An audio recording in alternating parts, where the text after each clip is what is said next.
तो हेलो साथियों, नमस्कार। स्वागत है आपका अपने चैनल सक्सेस जंक्शन एक कदम सफलता की ओर में। और हम लेकर के आ गए हैं आपके लिए एमपी पटवारी परीक्षा 10 अप्रैल शिफ्ट 1 का एग्जाम एनालिसिस, जहां पर आज हम कवर करने वाले हैं Hindi, English, math, reasoning, GK, management science, computer के सभी महत्वपूर्ण प्रश्नों को। बाकी आपका अगर अगले किसी भी शिफ्ट में एग्जाम है तो इस नंबर पर अपने सभी प्रश्नों को जरूर से जरूर भेज दीजिएगा। नंबर है 7052547003। इस नंबर पर जैसे ही आप एग्जाम सेंटर से बाहर निकलें, जितने भी प्रश्न आपको याद आते जाए, आप इस नंबर पर जरूर व्हाट्सएप कर दीजिएगा अपने नाम के साथ में। कॉल मत कीजिएगा, इस पर कॉल नहीं उठेगा क्योंकि ये ऑफिस का नंबर है। बाकी अन्य कोई जानकारी आपको चाहिए, कोई सवाल पूछने हैं तो आप हमको हमारे इंस्टाग्राम आईडी पर मैसेज करके पूछ सकते हैं। मिस्टर अतुल 800 के नाम से इंस्टाग्राम आईडी है, उसको फॉलो कीजिए, वहां पर कोई भी प्रश्न आप पूछ सकते हैं। ठीक है, चलिए शुरुआत करते हैं। वीडियो को शुरू से अंत तक जरूर देखना है क्योंकि लास्ट में हम आपको बताएंगे कि किस सब्जेक्ट से कितने प्रश्न पूछे गए हैं और आज की शिफ्ट का कट ऑफ कितना जाने वाला है। ठीक है, चलिए शुरुआत करते हैं। एक-एक प्रश्न के बारे में डिटेल में आपको जानकारी देते हुए आगे बढ़ेंगे। आज का पहला प्रश्न है, टोडरमल का संबंध किस शासक से था? कौन से शासक के दरबार में टोडरमल रहा करते थे? सही आंसर है अकबर। अकबर महान के दरबार में टोडरमल रहा करते थे। चलिए पूरी जानकारी आपको देते हैं। तो टोडरमल अकबर के नवरत्नों में से थे। टोडरमल का जन्म लहरपुर में हुआ था। यह सीतापुर जिले में स्थित था। ठीक है, अकबर के समय में प्रारंभ हुई भूमि पैमाइश का आयोजन टोडरमल के द्वारा ही किया गया था। जो भूमि पैमाइश होती थी, वो भूमि पैमाइश पैमाइश की शुरुआत टोडरमल ने ही की थी। ठीक है, अब आपको बताते हैं कि कुछ नवरत्न जो हैं वो अकबर के दरबार में रहते थे। यहाँ से जरूर पूछा जाएगा क्योंकि देखिए कल भी पूछा गया था अकबर के नवरत्नों में से, और आज भी अकबर के नवरत्नों में से पूछा गया, यानी कि अब नवरत्नों में से प्रश्न जरूर पूछे जाएंगे। तो सभी के सभी नवरत्नों के बारे में हम आपको बता देते हैं। तो बीरबल थे, तानसेन थे, अबुल फजल थे, फैजी थे, राजा मान सिंह, राजा टोडरमल, मुल्ला दो प्याजा, फकीर अजूद्दीन और अब्दुल रहीम खान खाना। ये 9 जो है हुआ करते थे। इनको नवरत्न के नाम से जो है जाना जाता था। अब ऑप्शन में यही दे देगा, 4 कोई दे देगा और एक अलग दे देगा, फिर बोलेगा इनमें से कौन अकबर के नवरत्नों में से नहीं है। ठीक है, इसको आपको याद करना है। इसके अलावा शिवाजी के दरबार में अष्ट दिग्गज हुआ करते थे, उनको भी आपको देख करके जाना है आगे अगर आपका एग्जाम है तो। ठीक है, चलिए अब बढ़ते हैं आगे। तैमूर लंग ने भारत पर कब आक्रमण किया था? तो 1398 ईस्वी में तैमूर लंग ने भारत पर आक्रमण किया था। चलिए कुछ जानकारी आपको देते हैं। देखिए, तो तुगलक वंश के अंतिम शासक नासिरुद्दीन महमूद के समय, जिनका समय काल था 1394 से 1414 ईस्वी, सन 1398 में तैमूर ने भारत पर आक्रमण किया था। यह आक्रमण तुगलक वंश के लिए काफी घातक सिद्ध हुआ था। तो याद रखिएगा, तैमूर लंग ने कब आक्रमण किया था? तो 1398 में तैमूर लंग ने इस पर आक्रमण किया था। आप कमेंट बॉक्स में कमेंट करके आप ये बताएंगे कि इसके जस्ट 100 साल बाद कौन भारत में आया था। अब इतना आइडिया आप लगा सकते हैं, थोड़ा सा दिमाग दौड़ाइए। कौन 100 वर्ष के बाद में जो है भारत में आया था? कौन सा यात्री जो है भारत में आया था? ठीक है, चलिए आगे बढ़ते हैं। पंडित जवाहरलाल नेहरू संविधान निर्माण सभा की किस समिति के अध्यक्ष थे? सही आंसर है संघ संविधान समिति। यानी कि समितियों से प्रश्न पूछे जा रहे हैं। कल भी प्रश्न पूछा गया था और आज भी प्रश्न पूछा गया है। संघ निर्माण समिति से पूछा गया है और कल प्रारूप समिति से पूछा गया था। तो जितनी महत्वपूर्ण समितियां हैं उनके अध्यक्षों के बारे में आइए आपको बता देते हैं। देखिए, हमारा काम सिर्फ ये नहीं है कि आपको प्रश्न पढ़ा दें। प्रश्न पढ़ाएंगे, फिर उसके बारे में पूरी जानकारी आपको देंगे, फिर आगे कौन सा प्रश्न बन सकता है वो भी हम आपको बताते हैं। तो देखिए, अब पूछा जाएगा राष्ट्रीय ध्वज पर कौन सी समिति है? तो राजेंद्र प्रसाद जो है वो राष्ट्रीय ध्वज समिति के जो है कौन थे? अध्यक्ष थे, या फिर झंडा समिति के अध्यक्ष थे। ठीक है, मौलिक अधिकारों पर सलाहकार समिति के अध्यक्ष कौन थे? वल्लभ भाई पटेल जो है इस समिति के अध्यक्ष थे। संविधान सभा के कार्यों पर समिति के अध्यक्ष कौन थे? जीवी मावलंकर थे। ठीक है, और आगे बढ़ते हैं। देखिए, एक मिनट। अल्पसंख्यक और आदिवासी और बहिष्कृत क्षेत्रों पर समिति के अध्यक्ष कौन थे? वल्लभ भाई पटेल थे। ठीक है, प्रांतीय संविधान समिति के अध्यक्ष कौन थे? वो भी वल्लभ भाई पटेल थे। मसौदा समिति, जिसे प्रारूप समिति कहते हैं, इसके अध्यक्ष कौन थे? तो बी आर अम्बेडकर इसके अध्यक्ष थे। कल ये प्रश्न पूछा जा चुका है। वित्त और कर्मचारी समिति के अध्यक्ष कौन थे? तो राजेंद्र प्रसाद जो है वो इसके अध्यक्ष थे। मौलिक अधिकारों की उप समिति के अध्यक्ष कौन थे? जेबी कृपलानी जो है वो मौलिक अधिकारों की उप समिति के, मौलिक अधिकारों वाले के वल्लभ भाई पटेल थे, लेकिन उप समिति के अध्यक्ष जेबी कृपलानी थे। ठीक है, संघ शक्ति समिति के अध्यक्ष कौन थे? तो जवाहरलाल नेहरू संघ शक्ति समिति के अध्यक्ष थे। ठीक है, बाकी आपको एक बात बता दें, हमने जो है 15 मार्च से लेकर के अब तक जितने भी प्रश्न आपके एग्जाम में आए हुए हैं उनको एक साथ में कंपाइल करके जीके और साइंस की एक वीडियो बना दी है। वो वीडियो जरूर देख करके जाना। काफी अच्छा वहां पर जो है रिव्यू आ रहा है लोगों का। जो लोग उसको देख करके गए हैं कह रहे हैं सर 4 से 5 प्रश्न तो उस वीडियो से रिपीट हो ही रहे हैं हर एक शिफ्ट में। ठीक है, वो वीडियो इस वीडियो के अंत में इसी स्क्रीन पर आपको देखने को मिल जाएगी, तो उसको जरूर देख करके जाइएगा। बाकी एक्टिव वॉइस पैसिव वॉइस की वीडियो हमने बना दी है, पीक्यूआरएस की वीडियो हमने बना दी है। इसके अलावा नरेशन के प्रश्न आज आए हैं, कल शाम को नहीं आए थे पर लेकिन इस शिफ्ट में आए हैं, तो आज हम नरेशन की वीडियो बना देंगे, या आज रात में या कल सुबह आपको अर्ली मॉर्निंग 6 बजे जो है नरेशन की वीडियो देखने को मिल जाएगी। बाकायदा ट्रिक के द्वारा आपको हम पढ़ाएंगे कि कैसे नरेशन को सॉल्व करें, देखते हैं, क्योंकि यही वो सब्जेक्ट है, यही वो प्रश्न है जो आपके समय को खींच रहे हैं और समय कम पड़ रहा है। ठीक है, चलिए बढ़ते हैं आगे। बैंक दर क्या होती है? देखिए इकोनॉमिक्स वाली वीडियो हमने बनाई थी, उसमें बैंक दर क्या होती है, बेस रेट क्या होती है, सीआरआर, एसआरआर, एसएलआर सब कुछ आपको पढ़ा दिया था। वहीं से ये प्रश्न पूछा गया है, तो चलिए पूरी जानकारी आपको देते हैं कि क्या होती है बैंक रेट। तो वह दर जिस पर केंद्रीय बैंक वाणिज्यिक बैंकों को उधार देता है, उसे बैंक रेट कहते हैं, ठीक है? चलिए कुछ जानकारी आपको देते हैं। तो बैंक दर की बात करें तो यह वह ब्याज दर होती है जिस पर देश का केंद्रीय बैंक घरेलू बैंकों को अक्सर बहुत कम अवधि के लिए ऋण को जो है ऋण के रूप में पैसे उधार देता है। बैंक दर मैनेज करना एक विधि है जिसके द्वारा केंद्रीय बैंक आर्थिक क्रियाकलापों को प्रभावित करता है। आपको पता है हमने पूरा बताया था कैसे महंगाई बढ़ेगी, कैसे कम होगी, कैसे बैंक रेट कम कर देंगे तो महंगाई कम हो जाएगी, बैंक रेट बढ़ा देंगे तो महंगाई पर क्या असर पड़ेगा, सीआरआर क्या होता है, एसएलआर क्या होता है। ये सारी जानकारी आपको हमने उस वीडियो में बड़े ही सिंपल ट्रिक से आपको समझाई है। वो इकोनॉमिक्स वाली वीडियो ज़रूर देख लेना। बस आपको सर्च करना है सीआरआर या ऐसे करते हैं जीडीपी बाई सक्सेस जंक्शन, तो वो आपको वीडियो देखने को मिल जाएगी, ठीक है? चलिए आगे बढ़ते हैं। यहाँ से 2 से 3 प्रश्न आपके प्रबंधन में भी पूछे जा रहे हैं।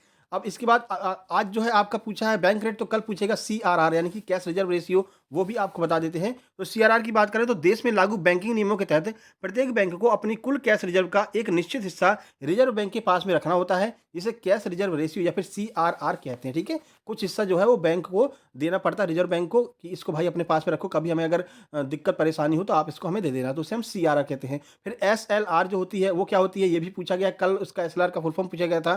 तो एसएलआर वह राशि होती है जिसको बैंक को अपने पास ही रखना होता है, ठीक है? वर्तमान में 18% इसकी रेट चल रही है, इतनी राशि को बैंक अपने पास में ही रखेगा। ये पूरी जानकारी हम आपको दे चुके हैं। वो वीडियो देख कर के जाएँगे तो 2 से 3 प्रश्न आपके और आराम से सॉल्व हो जाएँगे इकोनॉमिक्स के। ये प्रश्न अब डेली आ रहे हैं। अगला प्रश्न है, फूड कॉर्पोरेशन ऑफ इंडिया की स्थापना कब की गई थी? तो 14 जनवरी 1965 को एफसीआई, जिसे फूड कॉर्पोरेशन ऑफ इंडिया कहते हैं, इसकी स्थापना की गई थी। कुछ जानकारी देखिए। तो भारतीय खाद्य निगम एफसीआई भारत सरकार द्वारा निर्मित और संचालित एक संवैधानिक निकाय है, सांविधिक निकाय, ठीक है? या भारत की संसद द्वारा खाद्य निगम अधिनियम 1964 के अधिनियम द्वारा गठित भारत सरकार के उपभोक्ता मामले, खाद्य और सार्वजनिक वितरण मंत्रालय के स्वामित्व में है। इसके शीर्ष अधिकारी को अध्यक्ष और प्रबंध निदेशक के रूप में नामित किया है, जो आईएएस कैडर का केंद्र सरकार का सिविल सेवक होता है। इसकी स्थापना 1965 में चेन्नई में अपने प्रारंभिक मुख्यालय के साथ की गई थी। बाद में इसके मुख्यालय को नई दिल्ली शिफ्ट कर दिया गया है। यानी कि वर्तमान में इसका मुख्यालय कहाँ पर है? तो वर्तमान में एफसीआई का मुख्यालय नई दिल्ली में है, ये आपको याद रखना है। प्रधानमंत्री की शपथ का वर्णन किस अनुच्छेद में किया गया है? तो अनुच्छेद 74 में प्रधानमंत्री की शपथ का वर्णन किया गया है। देखिए, तो संविधान का अनुच्छेद 74 प्रधानमंत्री के पद को स्थापित करता है एवं यह निर्दिष्ट करता है कि एक मंत्रिपरिषद होगी जिसका मुखिया प्रधानमंत्री होगा, जो भारत के राष्ट्रपति को सलाह और सहायता प्रदान करेंगे, ठीक है? भारत का राष्ट्रपति अगर कोई निर्णय लेगा तो प्रधानमंत्री की सलाह और सहायता से जो है निर्णय लेगा ये भारत का राष्ट्रपति, ठीक है? चलिए आगे बढ़ते हैं। बाकी अनुच्छेद 78 में प्रधानमंत्री के कार्यों का वर्णन किया गया है और प्रधानमंत्री मंत्रिमंडल का मुखिया होता है, ये भी जो है अनुच्छेद 78 में बताया गया है, ठीक है? चलिए आगे बढ़ते हैं। लोकपाल की नियुक्ति किस समिति की सिफारिश पर की गई थी? लोकपाल के बारे में कल भी प्रश्न आया था और आज भी प्रश्न आया है। कल पूछा था सबसे पहले कहाँ लागू हुआ था, आज पूछा है कि समिति की सिफारिश पर इसकी स्थापना की गई थी। प्रश्न का सही आंसर है प्रशासनिक सुधार आयोग की सिफारिश पर लोकपाल की जो है स्थापना की गई थी। तो प्रशासनिक सुधार आयोग लोकपाल संस्था के निर्माण की अनुशंसा सबसे पहले प्रशासनिक सुधार आयोग के द्वारा की गई थी। और ये वही आंदोलन है अन्ना हजारे वाला। अन्ना हजारे जो है नई दिल्ली में बैठे थे धरना पर, फिर लोकपाल की स्थापना की गई थी, ठीक है? वर्तमान में लोकपाल की बात करते हैं तो अपने वर्तमान में लोकपाल है, भारत के प्रथम लोकपाल कौन है? पिनाकी चंद्र घोष, जिन्हें पीसी घोष भी कहते हैं। ये वर्तमान में और भारत के प्रथम लोकपाल यही है। आपको याद करके जाना है, आगे आपके एग्जाम में देखने को मिल सकता है। वीडियो को लाइक नहीं किया तो मेरे भाई वीडियो को लाइक जरूर कर दीजिएगा। आज कल सुबह हमने जो है स्पोर्ट्स वाली वीडियो डाली थी, वहाँ से 2 से 3 प्रश्न कल शाम वाली शिफ्ट में आए थे। स्क्रीनशॉट डालना भूल गए हैं। कल शाम को बहुत से लोगों ने हमारे पास मैसेज किया था कि सर आपकी करंट वाली स्पोर्ट्स वाली वीडियो से सैयद मुश्ताक अली ट्रॉफी वगैरह बहुत सारी चीज़ें पूछी गई हैं, तो वो वीडियो भी आपको जरूर देख करके जाना है। आज सुबह स्ट्रैटेजी के वाली वीडियो डाली है हमने, सौर मंडल डाला है, तो वो सब आप जरूर देख करके जाइएगा। सारे वीडियो आपके लिए बहुत महत्वपूर्ण, ठीक है? जो लास्ट टाइम पर आपके एग्जाम में पूछा जा रहा है, वो सबसे ज़्यादा प्रश्न जहाँ से पूछे जा रहे हैं उसी पर हम जो है वीडियो बना देते हैं। सुबह वीडियो आती है 6 बजे, ठीक है? चलिए कल हम नरेशन की वीडियो लेकर के आएंगे। विश्व बैंक के वर्तमान अध्यक्ष कौन है? तो डेविड मालपास जो हैं वो वर्तमान में विश्व बैंक के अध्यक्ष हैं। चलिए जानकारी आपको देते हैं। तो द्वितीय विश्व युद्ध के बाद यूरोप और जापान के पुनर्निर्माण में मदद करने के लिए 1944 में विश्व बैंक की स्थापना की गई थी। इसका आधिकारिक नाम जो है वो पुनर्निर्माण और विकास के लिए अंतर्राष्ट्रीय बैंक यानी कि आईबीआरडी था। 1946 में इसका परिचालन शुरू हुआ और इसमें 38 सदस्य थे। आज विश्व के अधिकांश देश इसके सदस्य हैं, जिसमें भारत भी इसमें शामिल है। मुख्यालय की बात करते हैं तो वर्ल्ड बैंक का मुख्यालय वॉशिंगटन डीसी में है। ये आपको याद करके जाना है, क्योंकि डेली यहाँ से मतलब एक ना एक प्रश्न बन रहा है कि जो बैंकों के मुख्यालय हैं, और कल भी कुछ पूछा गया था, आज जो है वर्ल्ड बैंक पूछ लिया है, ठीक है ना? तो ऐसे वाले जो इंटरनेशनल से प्रश्न ज़्यादा आ रहे हैं, करंट अफेयर इंटरनेशनल की और इंटरनेशनल की जो स्टैटिक जीके है वो आपके एग्जाम में ज़्यादा पूछी जा रही है। आज सुबह हमने स्टैटिक जीके की वीडियो बना दी है, जरूर जाकर के देख लीजिएगा, ठीक है? इनमें से कौन-सा अनुच्छेद उपराष्ट्रपति से संबंधित है? अनुच्छेद 63 दिया हुआ था, अनुच्छेद 63 जो है वो उपराष्ट्रपति से संबंधित था। और उपराष्ट्रपति के अन्य कौन-कौन से अनुच्छेद हैं वो देख लेते हैं जो मुख्य अनुच्छेद हैं। आर्टिकल 63 उपराष्ट्रपति भारत का एक उपराष्ट्रपति होगा। आर्टिकल 64 में बताया गया है कि वो उपराष्ट्रपति जो है वो राज्यसभा का पदेन सभापति होगा। ये प्रश्न कई बार पूछा गया, आपके पटवारी में रिपीट हो रहा है। तो मतलब ये पूछा गया है कि राज्यसभा का जो पदेन सभापति किस अनुच्छेद के द्वारा होता है? तो अनुच्छेद 64 में बताया गया है कि जो उपराष्ट्रपति होगा वो राज्यसभा का पदेन सभापति होगा, ठीक है? आगे बढ़ते हैं। आर्टिकल 65 बताया है उपराष्ट्रपति के क्या-क्या कार्य होंगे, वो आर्टिकल 65 में बताए गए हैं। उपराष्ट्रपति का निर्वाचन कैसे होगा, वो आर्टिकल 66 में बताया गया है। ये सारी चीज़ें आपको देख कर के जाननी है, ठीक है? आगे बढ़ते हैं। कथकली को अन्य किस नाम से जाना जाता है? यह प्रश्न पूछा गया था। तो जो कथकली है वो आपका केरल का एक लोक नृत्य है और इसे कृष्ण नाट्यम के नाम से भी जाना जाता है। आइए कुछ जानकारी आपको बताते हैं। तो नृत्य और गीतम के साथ-साथ अभिनय या अभिव्यक्ति का प्राथमिक महत्व जो है वो कथकली के अंतर्गत है। कथकली की उत्पत्ति कुटियाट्टम, कृष्णाट्टम और कलरीपट्टम जैसे अन्य कला रूपों के द्वारा मानी जाती है। तो उसमें ऑप्शन में कृष्णाट्टम था, तो यही इसका सही आंसर था, ठीक है? केरल कलामंडलम को पारंपरिक रूप से कथकली के प्रशिक्षण के लिए अग्रणी केंद्रों में जाना जाता है। ये प्रश्न बनेगा कि केरल कलामंडलम जो है किसके लिए फेमस है? तो कथकली के लिए फेमस है केरल कलामंडलम, ठीक है? चलिए आगे बढ़ते हैं। वयस्क मनुष्य में कितनी हड्डियाँ होती हैं? तो कुल 206 हड्डियाँ जो है वो वयस्क मनुष्य में पाई जाती हैं। देखिए कुछ जानकारी। तो शरीर की आंतरिक संरचना मानव कंकाल है। यह जन्म के समय 300 हड्डियों से बना होता है, यानी कि जब जन्म होता है तो 300 हड्डियाँ होती हैं, ठीक है? यह संख्या वयस्कों में धीरे-धीरे गिरती जाती है और 206 हड्डियाँ जो है वयस्कों में रह जाती हैं, क्योंकि कुछ हड्डियाँ या तो फ्यूज़ हो जाती हैं या आपस में मिल कर के जो है नई हड्डियों का निर्माण कर लेती हैं, ठीक है? चलिए आगे बढ़ते हैं। लोहे पर जंग लगने की क्रिया को क्या कहते हैं? तो संक्षारण कहते हैं। लोहे पर जब जंग लगती है तो उसे हम संक्षारण कहते हैं, ठीक है? आपसे कितनी बार रिक्वेस्ट किया है कि प्रश्नों को ज़रूर भेज दिया कीजिए। आज बहुत कम प्रश्न हमारे पास में आए हैं, ठीक है ना?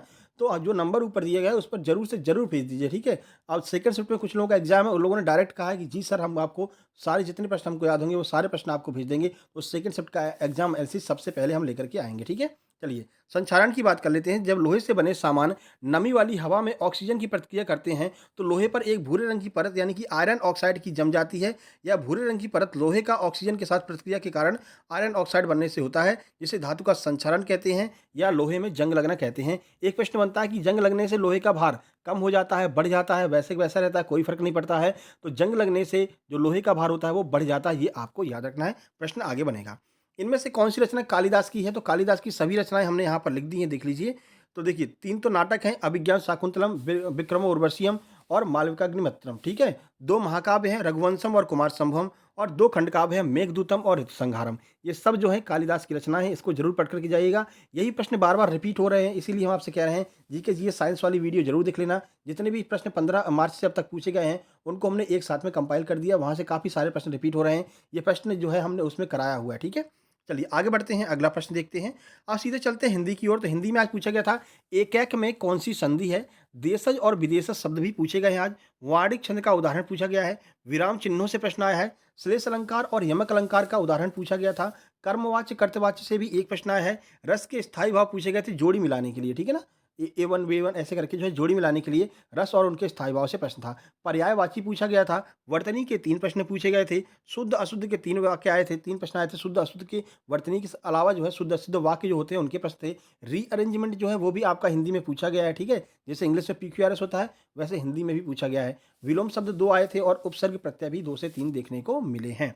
बात करते हैं रीजनिंग की। तो नंबर सीरीज 3 से 4 प्रश्न आज नंबर सीरीज क्या हैं? घड़ी में 24 घंटे बाद क्या समय हो जाएगा? ऐसे बोला गया था कि वर्तमान में घड़ी में ये कुछ टाइम हो रहा है, ये हर घंटे 10 मिनट लेट हो जाती है, तो 24 घंटे बाद क्या समय होगा? ये यहाँ पर पूछा गया था। थोड़ा-सा टफ प्रश्न आज जो है आपकी घड़ी से देखने को मिला था। ऑर्डर और रैंकिंग के 4 से 5 प्रश्न हैं। कथन निष्कर्ष के 2 प्रश्न पूछे गए थे। कोडिंग डिकोडिंग के 5 से 6 प्रश्न पूछे गए हैं।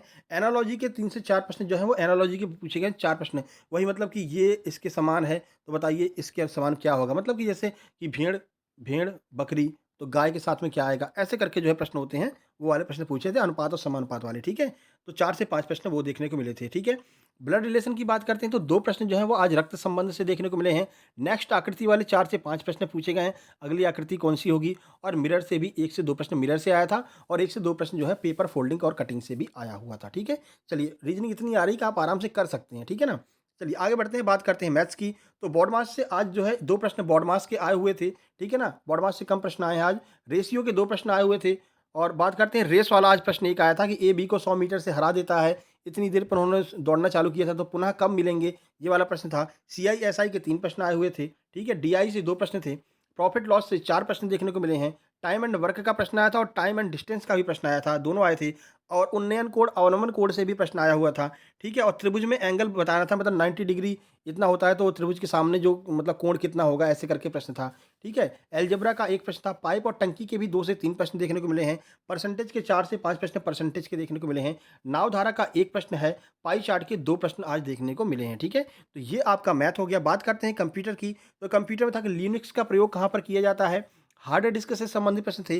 प्रिंटर के प्रकार से संबंधित प्रश्न थे कि ये जो इंकजेट प्रिंटर है वो कैसा प्रिंटर है, डॉट मैट्रिक्स है वो कैसा कैसा प्रिंटर है, ऐसे करके प्रश्न था। मॉनिटर क्या है, हार्डवेयर है या फिर सॉफ्टवेयर है, ये प्रश्न था। मेमोरी के 2 प्रश्न थे। एमएस एक्सेल के 3 प्रश्न। जावा लैंग्वेज से कोडिंग नहीं पूछी थी आज सिंपल जावा लैंग्वेज के बारे में ही पूछा गया था, ठीक है? सीपीयू के अंगों के बारे में पूछा गया था, मदरबोर्ड में कौन कौन सी चीज़ें होती हैं ये पूछा गया था। और विंडोज से भी प्रश्न पूछा गया था। बात मैनेजमेंट की करें तो इकोनॉमिक्स के 2 से 3 प्रश्न मैनेजमेंट में भी आ रहे हैं।